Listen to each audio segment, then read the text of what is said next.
ஜனாதிபதி அனுரகுமார் திசாநாயக் அவர்களுக்கு, சம்மாந்துறை பிரதேச செயலாளர் மற்றும் அம்பாறை அரசாங்க அதிபர் அவர்களூடாக அனுப்பி வைக்கப்பட உள்ளது. இதன் தமிழாக்கம் வருமானம்.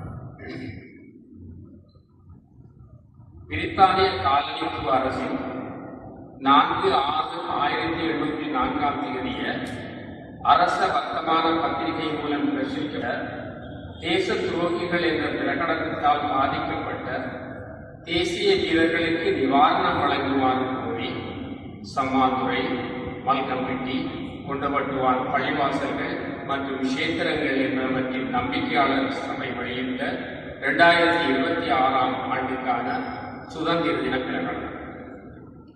மேன்மை தங்கிய ஜனாதிபதி அனுரகுமார் திசாநாயக் அவர்களே, பிரித்தானிய காலனித்துவ அரசால் 4/6/1804 அரச வர்த்தமான பத்திரிகை மூலம் பிரசுரிக்கப்பட்ட தேச துரோகிகள் பட்டியலானது நமது தேசத்தின் சுதந்திர போராளிகளை குறித்து வெளியிடப்பட்ட அவதூறான குற்ற பிரகடனமாகும்.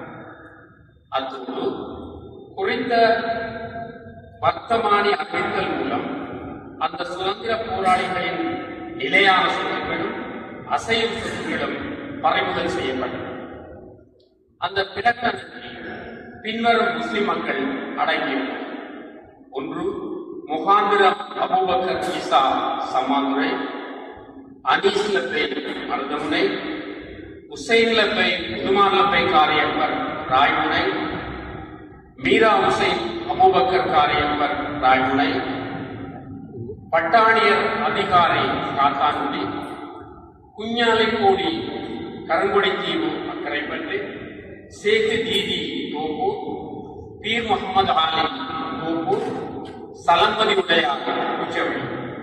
அத்தோடு சம்மாந்துறை முகாந்திரம் அபூபக்கர் ஈசா அவர்களுடன் களத்தில் நின்ற எங்கள் சம்மாந்துறை ஊரின் கிராமமான வீரமுனையைச் சேர்ந்த கந்தக்கோடி என்ற இலங்கை தமிழரும் இவர்களுள் உள்வாங்கப்பட்டுள்ளார்.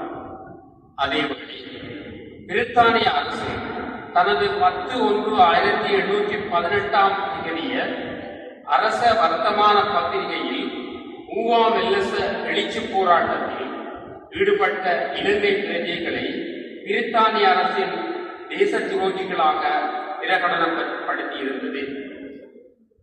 பிரித்தானிய அரசு மேற்படி வர்த்தமானியை வெளியிட்டு 14 ஆண்டுகளுக்கு பின்னர், அதாவது 10/1/1818 இந்த பிரகடனம் செய்த